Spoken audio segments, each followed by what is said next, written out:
The adjustable gastric band is the current favorite procedure in the United States today. It is a little belt that fits around the top part of the stomach and is locked in place with a buckle internally, and the inside of the belt is distensible, connects to a small tube that goes to a little drum that sits under the skin and fatty tissue on the abdominal wall. The physician can put a needle in the drum through the skin, inject fluid to make the belt tighter, or remove fluid to make the belt looser. It is the safest weight loss operation available, and it's safer, say, than any abdominal procedure except maybe a hernia repair. The adjustable band produces about a 50% excess weight loss over a 1 to 2 year period.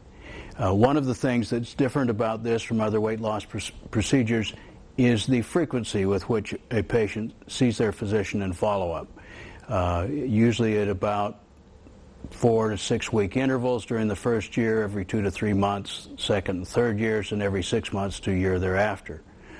This is an inconvenience possibly in some ways, but an advantage in other ways, as it gives it an opportunity for more critical attention and accountability with regards to how the patient is managed. More education is one of the advantages out of this.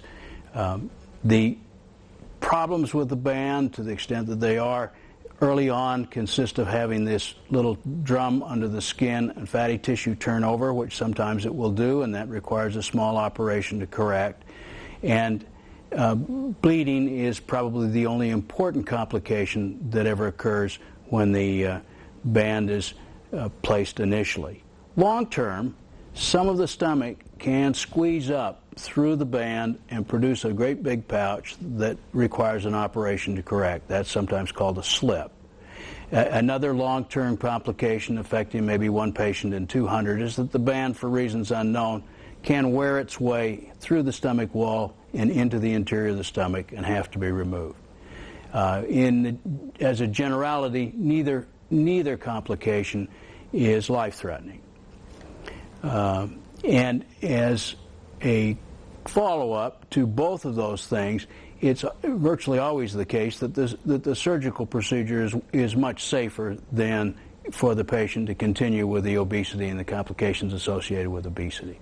So there's a strong argument for using the band. Patients who like the band because their anatomy is not changed, because it's a smaller operation. Patients who prefer not to have a band dislike the fact that there's a foreign body in themselves. Although this foreign body is made of silastic, much like breast prostheses, and is well tolerated.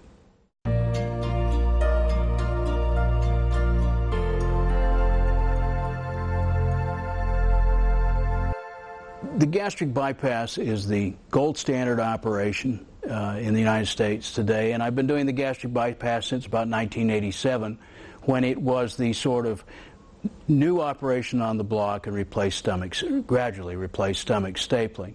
It's done by cutting a small pouch out of the top part of the stomach that reduces the reservoir capacity of the stomach from about 1 to 2 quarts to 1 to 2 ounces.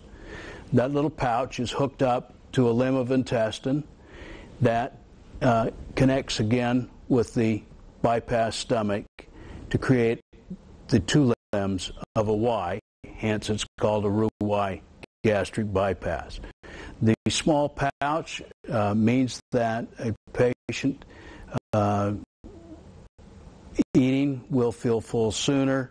The opening out of the pouch is sized carefully as it's connected to the intestine so that patients have to chew more carefully.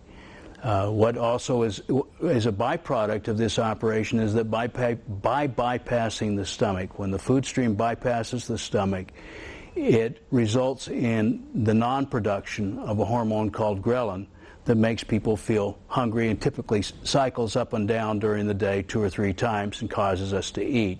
When the ghrelin level remains close to zero, as it does after a gastric bypass, people lose their appetite, and there's a very profound loss of appetite for a year or so after gastric bypass. We find that most patients really don't care. They have to remind themselves to eat for 8 or 9 months. And typically what we see is a rapid weight loss. And after that period of time, it's more or less easy to stay where the patient wants to be. You would notice if you were a patient that your hunger for sweets, for carbohydrates, all of those things would largely have gone away. You would have to work at it to get that hunger back again. And that's the only way that you really can fail long-term at a gastric bypass, is by sort of redeveloping an appetite for the bad habits that you had beforehand. So after the 8 or 9 months with a 100 to 200 pound weight loss, you can expect as a patient to have a relatively easy time maintaining your weight. But you've got to be careful not to undermine it with introducing bad habits again. Gastric bypass, I may suggest to a patient who has high blood pressure, diabetes, a severe degree of overweight, as a means of rapidly reversing diseases that I think are life-threatening over relatively shorter periods of time. That said, it's also the only operation that produces rapid weight loss that's covered also by insurance companies. Sleeve gastrectomy produces a lot of weight loss, but it's not covered by the insurance companies the way the gastric bypass is. With gastric bypass, weight loss is very rapid, occurring in the first 8 to 10 months after surgery, and amounts to about 80% of excess weight loss in our experience. And so if you were 100 pounds overweight in that period of time, you would typically have lost 80 pounds. If you were 200 pounds overweight in that period of time, you'd have lost 160 pounds. At that point also, weight loss tends to stop, and it becomes more the responsibility of the patient to maintain weight loss, but that's not a difficult problem. It's the same sort of maintenance of and attention to diet and exercise that most of us make. The short-term operative risks of gastric bypass are bleeding, for the most part, or infection from leakage. Those are big risks if you have them, but at the same time, the overall risk is with a gastric bypass is substantially less than the risks of being morbidly obese and diabetic and hypertensive and the sorts of things that go along with being in a weight category where you would choose to have this kind of surgery.